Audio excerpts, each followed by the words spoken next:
Hi there everybody, my name is Kim and these are the Wayrider Chronicles, my alternative look at today's current affairs. Hey guys, hi there.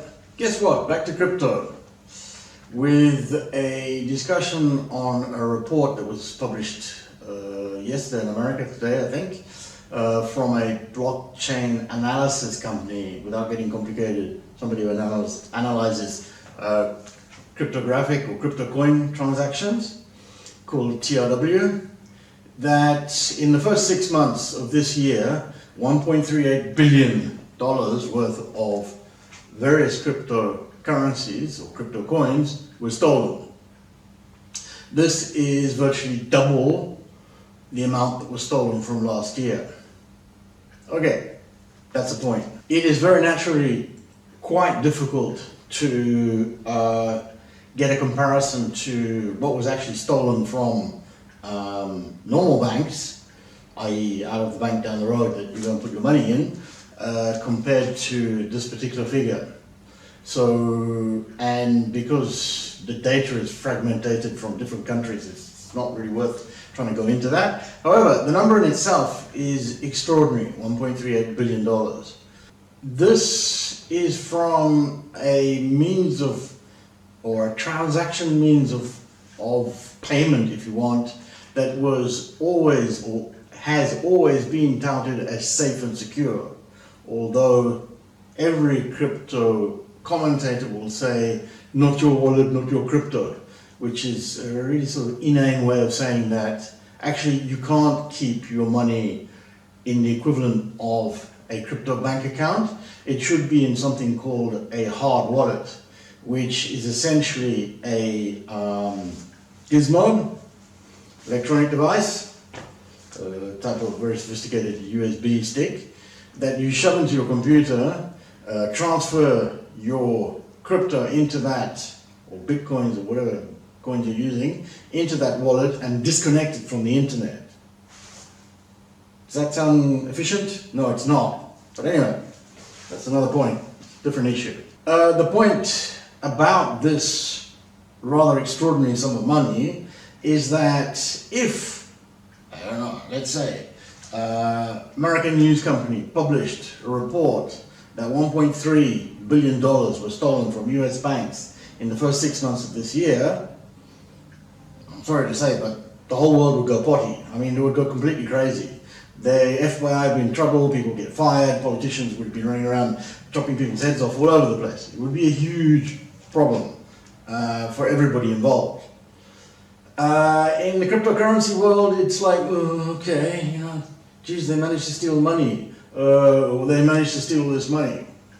It's sort of a shrug of the shoulders and like, yeah, that's crypto. This raises something which, a parallel point is that in the cryptocurrency world or crypto reporting world, they always talk about, in a sort of mocking term, fiat money.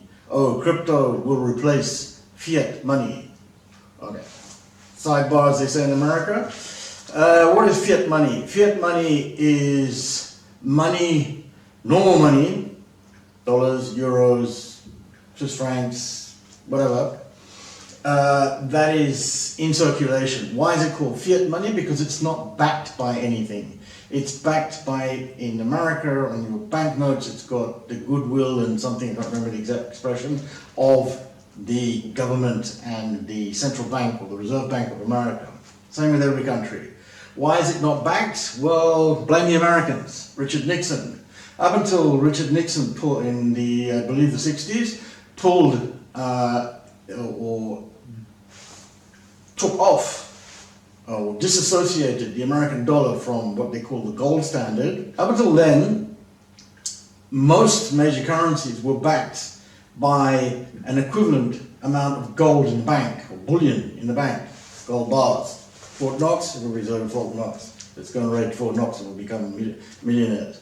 Same with the Bank of England and most countries. There was gold bullion that was essentially used as the theory was if there were $1 billion worth of American dollars and $1 billion of American currency in circulation, then theoretically there were $1 billion worth of the equivalent of gold in the bank. Everybody was happy because, oh, gold for centuries, going back to antiquity, 3,000 years or whatever, has always been a alternative means of exchange, a very secure. Gold, you know, Midas, King Midas, gold goes back in human consciousness for centuries and centuries, that gold was always safe and secure. Buried in your garden, you've got gold, it will never go away. That's why that should be is a completely different philosophical point. But anyway, that is why not that and some other precious metal like platinum. Don't know. But anyway, just the way it is. Once the Americans decided to take off or take away the backing of gold from their currency, they became essentially currencies that were no longer backed by anything physical, and they're called fiat currencies. Do not confuse the word with the old name for Italian, or the still name for Italian automobiles. I don't know why nobody makes a comparison, but anyway, both called Fiat, not the same thing. So these currencies are perceived by anybody working in the cryptocurrency world or crypto world as not quite, they're a little bit funny money because they're not backed by anything. They're only backed by the mandates that are attributed and are written into most, or in fact, yes, just about all major currency central banks statutes that they must defend. One of them, besides fighting inflation, and that's part and parcel of the same thing because inflation will debase the money, is to maintain stability of the currency. Here in Switzerland, the Swiss National Bank is very, very much on to maintaining the stability of the Swiss franc, not letting it get too go too high or too low. Anyway, the point being is that these cryptocurrencies, especially Bitcoin, was or is the currency that is somehow we'll use a crypto word, immutable, which means that it cannot be changed. Once that transaction takes place on a blockchain, it cannot be undone, which is not quite technically correct. On other blockchains, anyway, we won't go into that. This makes it very, very secure.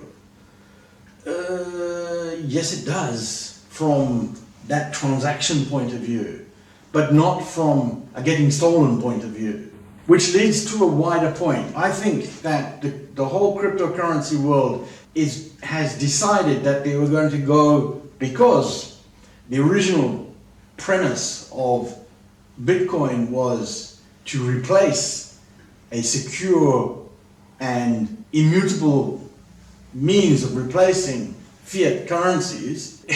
What it has done is create this huge conflict of interest between one side, the cryptocurrency world, promoting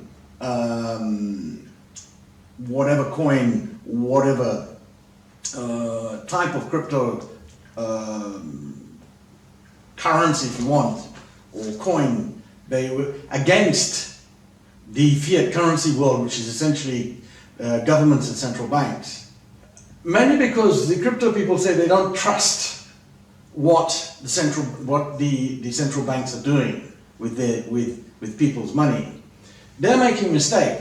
The mistake is not the central banks. The central banks have a mandate. They know very well. The professionals in central banks know very well what and how to maintain their currencies. The issue are the politicians. Politicians play around with central bank policy all the time. We will see it come up. If Trump wins in November, Jerome Powell, who's the current Fed chairman, is anyway coming up for replacement. You can be damn sure there'll be a huge move to replace him with somebody who's much more manipulable by a politician, which would be Trump. Disaster. For American dollar, it would be a complete disaster. But anyway, that's be as it is may. American politics is completely whatever. I believe cryptocurrencies need to work with the custodians of fiat money in order to come up with the best case scenario for a proper crypto coin. The central banks are working on their own central bank cryptocurrency, but they don't talk to each other. Or at least the crypto world is not talking to the central bank world. And I think that is a big mistake. That's it for now. See you guys.